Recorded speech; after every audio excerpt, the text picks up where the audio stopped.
De Tahiti aux îles Hawaï, en passant par les Canaries, les îles lointaines ont toujours exercé une sorte de fascination sur les esprits. Il en est de même pour les Antilles françaises. La Martinique et la Guadeloupe, c'est tout un arsenal de clichés, colliers, choux, foulards, madras et doudous. C'est la légende dorée de la terre tropicale où la vie insouciante se déroule sur des plages de sable blond au rythme des biguines chantées et dansées par de nonchalants insulaires.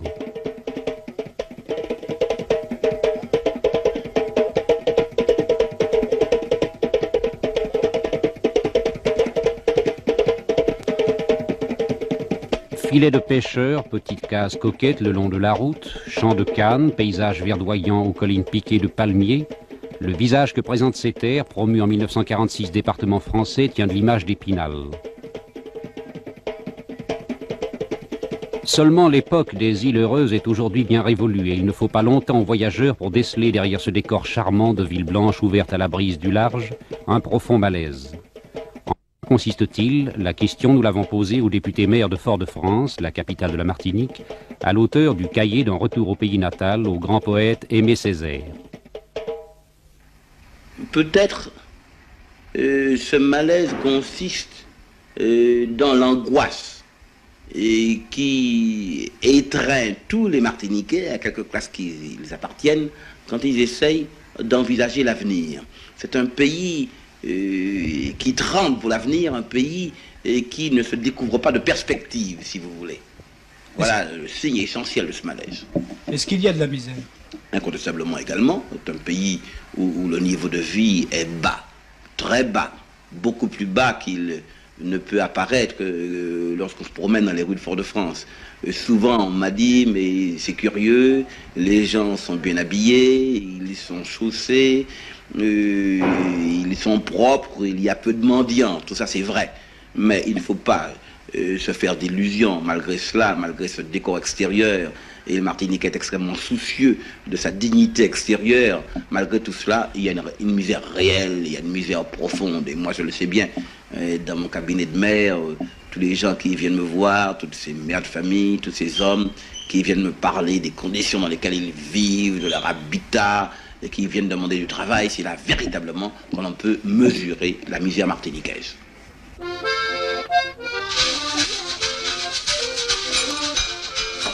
Ici, personne ne meurt de faim, c'est vrai. La terre est suffisamment prodigue pour offrir à qui veut bien les cueillir la noix de coco, la banane, le fruit de l'arbre à pain. Mais le revenu annuel moyen ne dépasse pas 1200 francs. Voyez ces ouvriers agricoles, prolétaires, qui par leur nombre représentent les 3/5 de la main-d'œuvre. Ils ne sont employés que 4 ou 5 mois dans les plantations de canne à sucre ou dans les bananeraies, et le reste de l'année contraints de se débrouiller. Loin des grandes routes, par les sentiers d'argile glissante, nous sommes allés alors découvrir le cœur des Antilles. Là, dans des villages ignorés, nous avons vu des cases branlantes.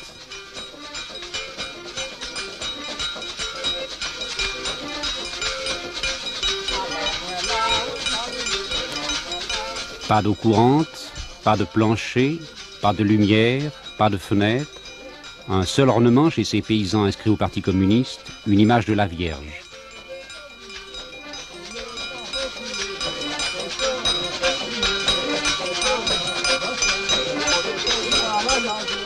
Là, nous avons vu des gosses maladifs, souffrant de malnutrition, sans jouets, sans habits, dont le repas de midi se composait de bananes cuites.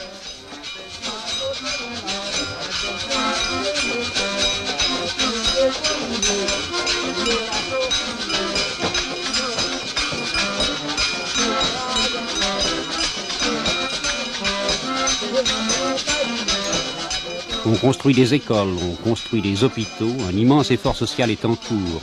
Scolarisation à 95%, mortalité infantile en régression, mais rien n'a été fait pour offrir des occasions de travail à des gens par ailleurs citoyens français, dont l'existence n'est somme toute ni meilleure ni plus digne que celle de leurs ancêtres esclaves. Pourquoi ?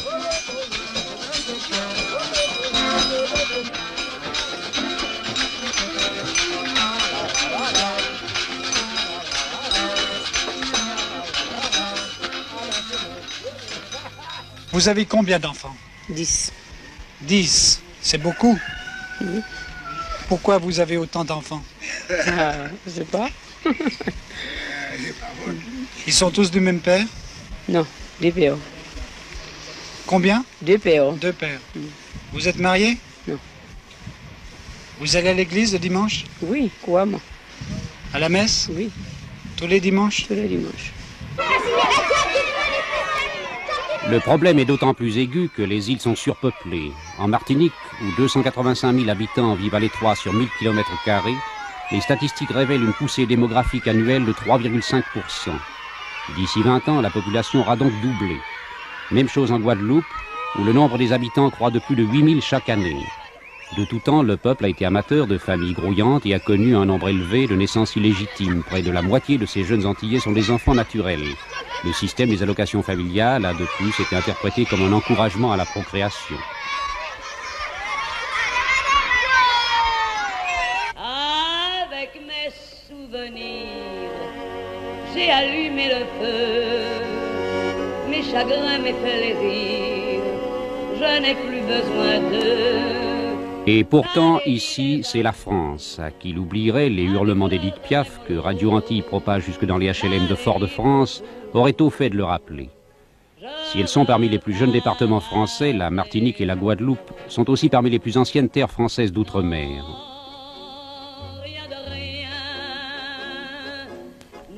3 siècles de présence française n'ont pas manqué d'influencer profondément le mode de vivre, la nourriture, l'habillement. Cet attachement à la métropole s'est trouvé renforcé d'une certaine manière par l'avènement de la Ve République.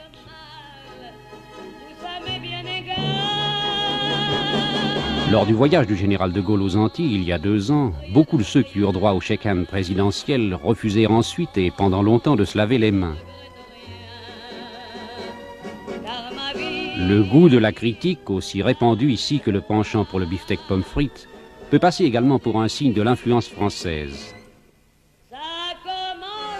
La chanson vient de Paris, la mode aussi. On boit au repas du Beaujolais, le drapeau tricolore flotte sur la préfecture et les petites filles font leur catéchisme. Ici, c'est la France et ce n'est pas la France. Ces noirs, ces mulâtres qui vivent à des milliers de kilomètres de la métropole peuvent-ils être considérés comme des citoyens à part entière?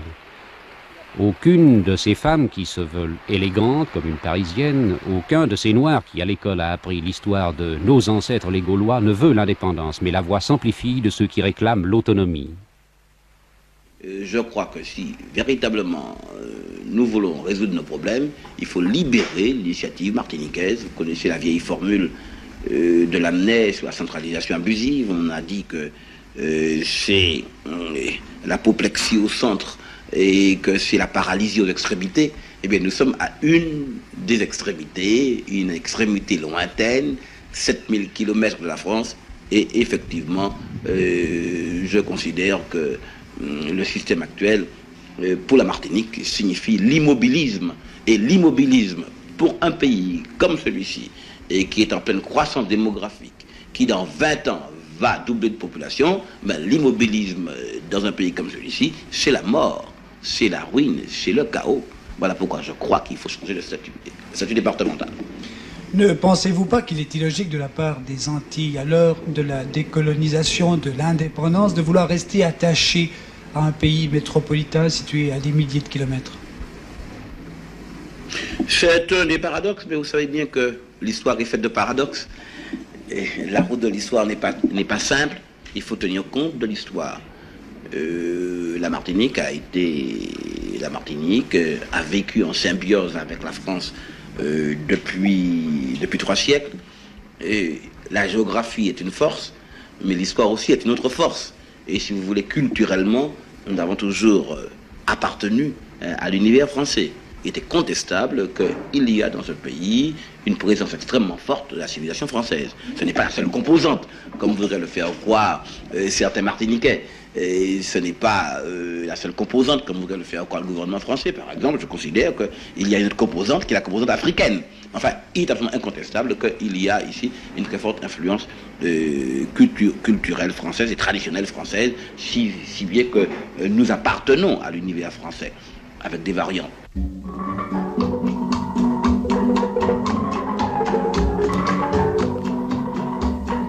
Non, les Antilles ne sauraient être considérées comme des départements à part entière. Elles vendent leur rhum, leur sucre, leurs bananes à la métropole, qui en contrepartie leur expédie tout ce dont elles ont besoin pour vivre. C'est le système d'échange du pacte colonial qui subsiste. Mais il est une féodalité qui se satisfait de cet immobilisme. Elle possède les terres et le commerce, elle produit du sucre, raffine du sucre, vend du sucre. Elle tient en main l'économie du pays. Ce sont les 10 familles, les Blancs des îles, les Békés.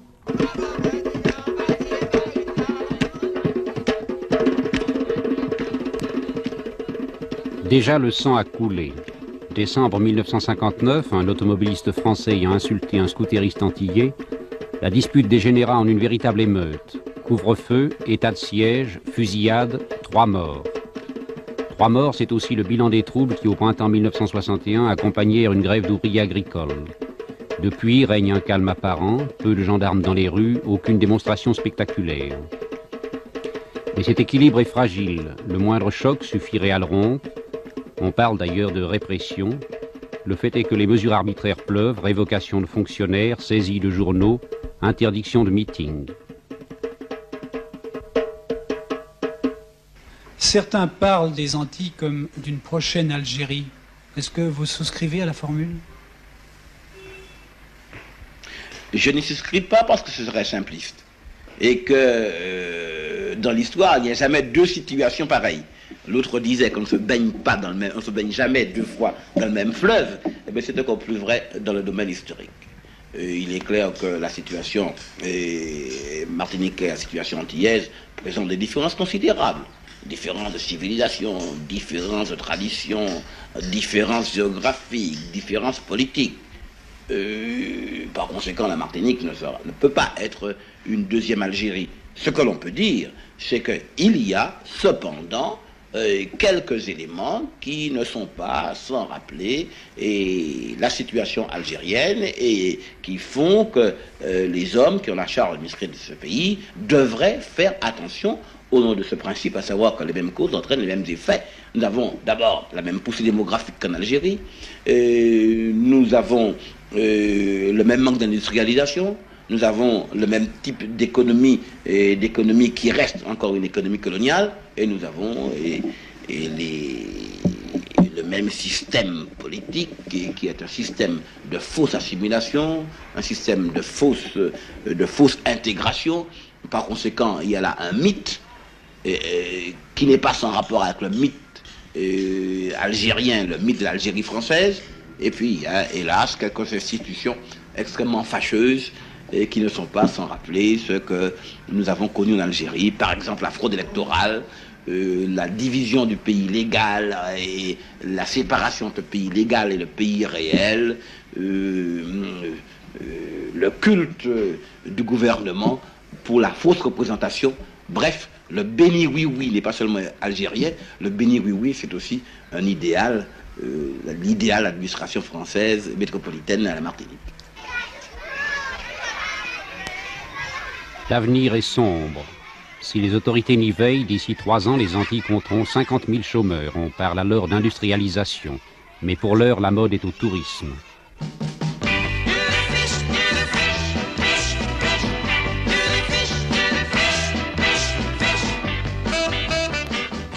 Près de 2 millions de citoyens américains se déversent chaque année sur les Caraïbes à la recherche d'exotisme, de coups de soleil, de cartes postales et de souvenirs artisanaux. Pourquoi ne viendraient-ils pas répandre leurs dollars sur ces terres françaises?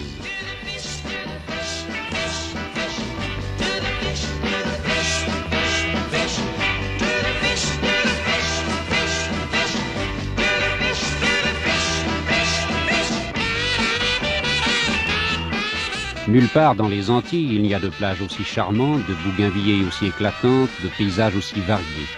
Seulement il existe un précédent peu enviable, celui de Cuba. On sait depuis que l'implantation du tourisme et de ses joies annexes dans les pays jeunes entraîne parfois une détérioration des mœurs.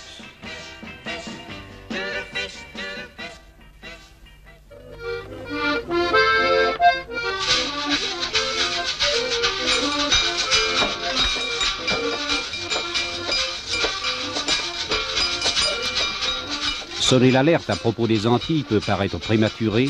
Nous ne prétendons pas aux dons de prophétie, et d'ailleurs chacun peut voir que les Antilles ne sont pas l'Algérie, et que les événements qui s'y préparent ne feront pas 1 million de morts.